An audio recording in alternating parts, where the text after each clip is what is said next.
অভিযোগ করে যে সে নিরপেক্ষ নয় বা অমুক ক্যান্ডিডেট আত্মীয়, তাহলে তাকে বাদ দিতে হবে। তারা এখনো তাদের যে বলেছেন গোয়েন্দা সংস্থা পাওয়া গেছে, তারা সেখানে বলছে যে না, আপাতত কোনো থ্রেট নেই। তবে যেহেতু এটা স্থানীয় সরকার নির্বাচন, এখানে আমাদের যেহেতু কয়েকটা ধাপে নির্বাচন করছি, অতএব আইন শৃঙ্খলার সদস্য বেশি দেওয়া সম্ভব হবে কেন্দ্রে। জাতীয় নির্বাচনের সময় আমাদের কেন্দ্রে যে পরিমাণ বল দিয়েছে তার চেয়ে বেশি দেওয়া সম্ভব। বিজিবি স্ট্রাইকিং ফোর্স যারা থাকবে, বিজিবি যেখানে কোস্টগার্ড যে সমস্ত এলাকায়, তারপরে আমাদের পুলিশের আর্মস ব্যাটালিয়ন, র্যাব, এরা যেখানে থাকবে সেখানেও জাতীয় নির্বাচন যা আছে তার চেয়ে বেশি থাকবে প্রত্যেকটা কেন্দ্রেই এবং এলাকায়। কারণ যেহেতু ধাপে হচ্ছে যে ধাপে যেখানে দরকার, এছাড়া ডিস্ট্রিক্ট ম্যাজিস্ট্রেটের তো একটা ক্ষমতা দেওয়াই থাকে যে উনি আইন শৃঙ্খলা রক্ষার স্বার্থে যদি প্রয়োজন মনে করে তাহলে ওনার জেলার যে কোনো জায়গা থেকে যে কোনো জায়গায় ফোর্স এবং দিতে পারে।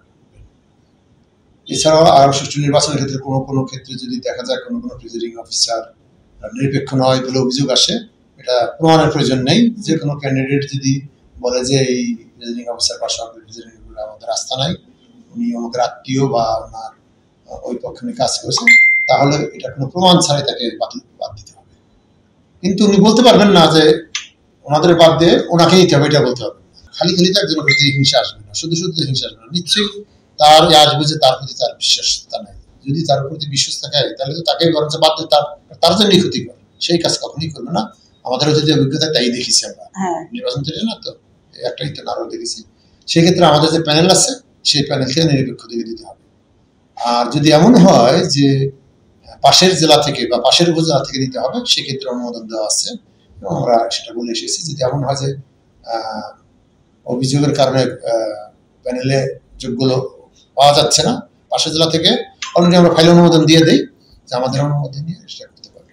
অনেক সময় হয় কি, আপনারা দেখবেন বাংলাদেশের ক্ষেত্রে একাধিক ক্যান্ডিডেট আসলে একই ক্যান্ডিডেটের পক্ষে দাবি হিসেবে কাজ করে। এই অভিজ্ঞতায় আমরা সেখানে যেহেতু ওনার আস্থা নাই আর আমাদের যেহেতু প্রিজাইডিং অফিসারের অভাব নেই, আমরা আমাদের প্যানেল আছে, সেই প্যানেল থেকে কেন আমরা একজন যেহেতু উনি অভিযোগ করেছেন কেন তাকে দেব।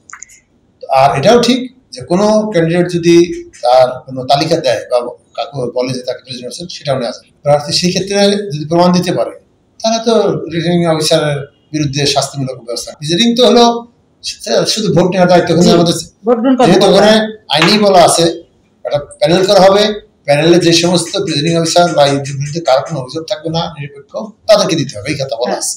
সেই জন্য তারা, কিন্তু রিটার্নিং অফিসার তো অত নাই, এটার জন্য প্যানেল নাই। এই জন্য কোনো রিটার্নিং অফিসারের বিরুদ্ধে যদি কোনো অভিযোগ আনে যে নিরপেক্ষ না, শুধু রিটার্নিং অফিসার কেন, যে কোনো অফিসারের বিরুদ্ধে যদি নিরপেক্ষ না, তাহলে একটা প্রমাণ দিতে হবে ওনাকে।